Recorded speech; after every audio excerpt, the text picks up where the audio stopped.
Welcome back. As the handover kicks in, some 4,000 guests from Hong Kong and around the world are expected to attend the handover ceremony at the convention center tonight. The police are on high alert. About 2,000 officers are keeping tight security. Our reporter Teresa Hsu is standing by to tell us all about it. Teresa, what are the security and traffic arrangements?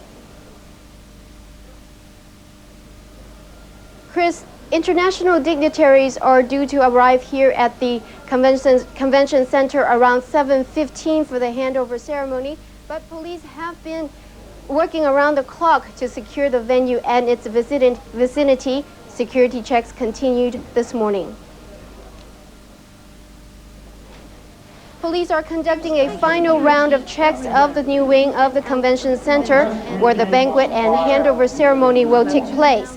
Officers search the premises for bombs and noxious gas.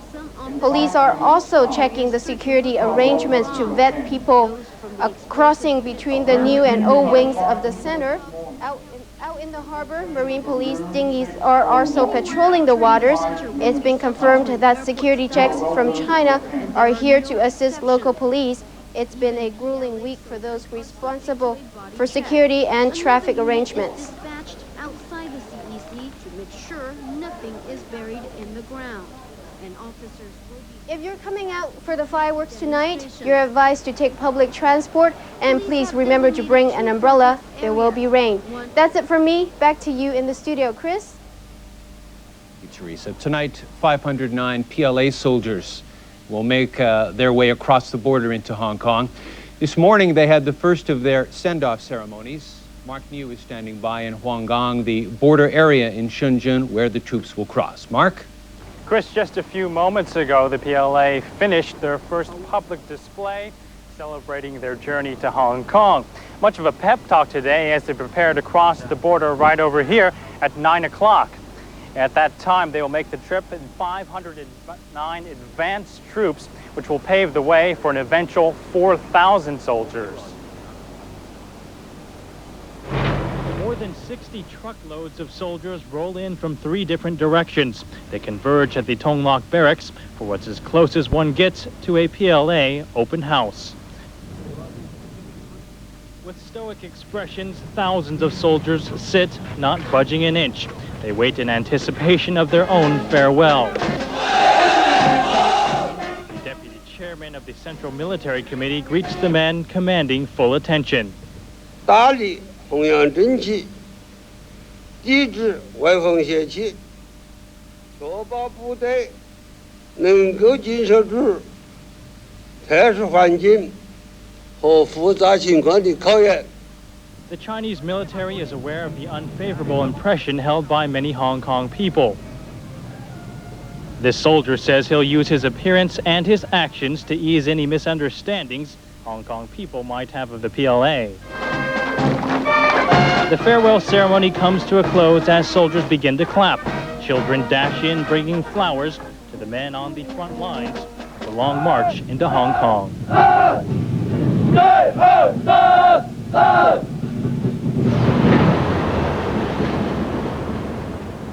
From Man Kam To, the view of Shenzhen is clear. Here is one of the spots where Hong Kong police keep a close watch. Currently, every day, around 50 illegal immigrants successfully cross over onto Hong Kong soil. Coming down under the bridge and then cross the river, we'll go to the fence road. So the illegal immigrants make an easy route to the village and then go to Zourer area. Using various methods, local authorities believe they're able to catch half of the illegal immigrants. A 32-kilometer-long metal and mesh fence is monitored for any movement. Thermal imagers can even detect body heat. Last year, police caught more than 500 IIs trying to cross the border by clinging to the bottom of a truck. Officers stare intensely, using mirrors to check the blind spots. At any given time, 170 officers from the police tactical unit are stationed on the land patrol detachments. Each officer has gone through several weeks of special II training. But even with the handover creating extra pressure, security is not being beefed up. It's the same approach as though it were any other day. Certainly the handover will be the sort of occasion that people will be telling their friends in China that, oh, it's okay, you can come to Hong Kong. But of course it isn't, and illegal immigrants are still going to get caught and still going to get sent back. The number of mainland IIs caught entering Hong Kong has actually been dropping. It peaked at more than 37,000 in 1993 and slipped to about 23,000 last year. But this year, anticipation of the handover created a stir. The basic law says mainland children with Hong Kong parents have the right of abode. Parents began to believe that the sooner their children came, the quicker they could become Hong Kong residents by jumping the queue. The number of II children exploded in the first 4 months of this year, reaching nearly 1,600 compared.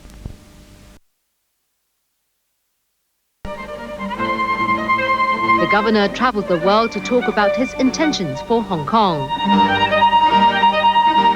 Beijing accused him of internationalizing a bilateral issue. Soon, spring turned to autumn, and autumn to winter. 17 rounds later, the talks ended with no achievement. What I refused to do was to connive at arrangements which would have meant that it was Britain that was putting its stamp on a retreat from the joint declaration. That would have been intolerable and that would have been dishonorable. In Hong Kong, the opinion polls were still on Patten's side, but movements of the Hang Seng Index were less favorable. Disregarding Beijing's disapproval, Chris Patten pushed through his own set of reforms. That culminated in a direct election in 1995 and a landslide victory for the Democrats. From then on, the governor's message was that he would assume a lower profile than he had done. There was still the everyday running of Hong Kong. The territory had to prepare for the handover to China. Soon, one by one, senior expatriate government secretaries were replaced by local officers. Health services issues. The governor tried to show that the remaining days of British rule in Hong Kong would not be affected by China's woes. He continued to display that he's a man with a common touch. But China never quite recovered from its vendetta against Patten.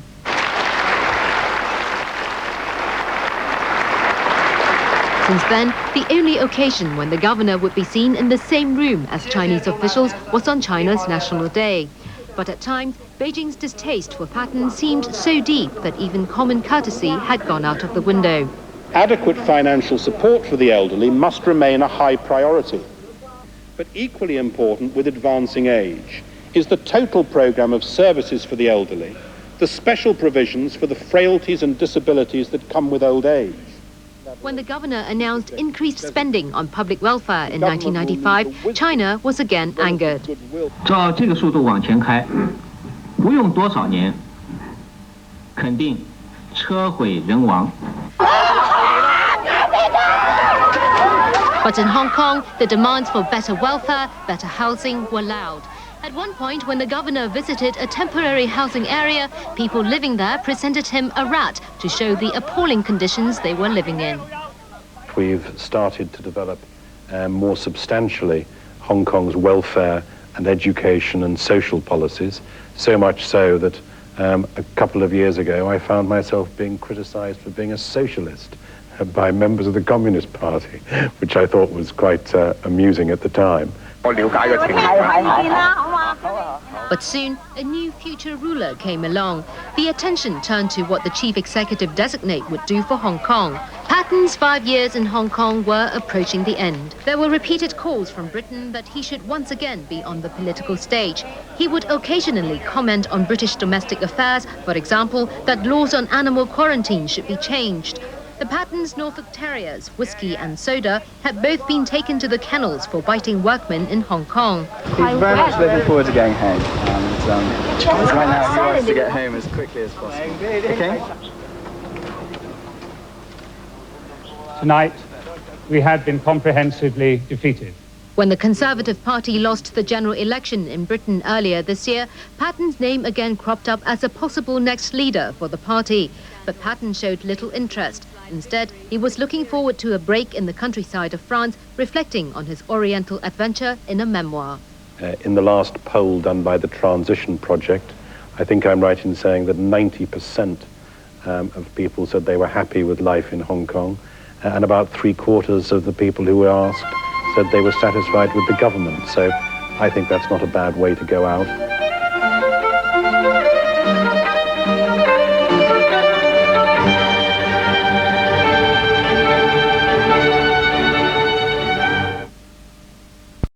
And now we go to Ray Rudowski, who is standing by at Government House, waiting for the departure of the governor. Thanks very much, Ray. Jenny. This is where the next phase of the farewell ceremonies to the British administration begin. Government House is often the scene of protests and petitions, but today a crowd of several thousand have gathered, demanding nothing more than a final glimpse of Governor Patten as he leaves for the last time. That will happen in a few moments, and we may cut to it live. I apologize if we cut myself short. Early this morning, however, workers began taking down the colonial emblem that marks the entrance to the mansion. It's been boxed, but its destination remains uncertain. Crowds gathered outside Government House taking final photos. There's a real buzz in the air. Currently, Governor Patten is saying his final goodbyes to staff, and I'm told that it will be a very emotional farewell to the 250 staff members. Despite his departure, it's been a full working day. The governor and British Prime Minister Tony Blair toured Pacific Place to a warm reception, and I'm told that they did some last-minute shopping at Marks and Spencer's. From here, Governor Patten, when he leaves in about 5 to 10 minutes, will go to the Royal Yacht Britannia for a freshen up, and then he will make his way to the East Tamar site for the farewell ceremonies to British forces. That will end at about 7:30, and the Union Jack will be lowered for the last time. I'm told that the governor's dogs, whiskey and soda, always a favorite in the neighborhood, left over the weekend. The governor's plans, as we've heard, remain uncertain after this. When he returns to France. He has been urged by some to get into British politics, but has said that what he will do is his own business for now, and he plans to write a book. I'm told now that we are going live to a core feed where we will, in a few moments, see the final goodbye.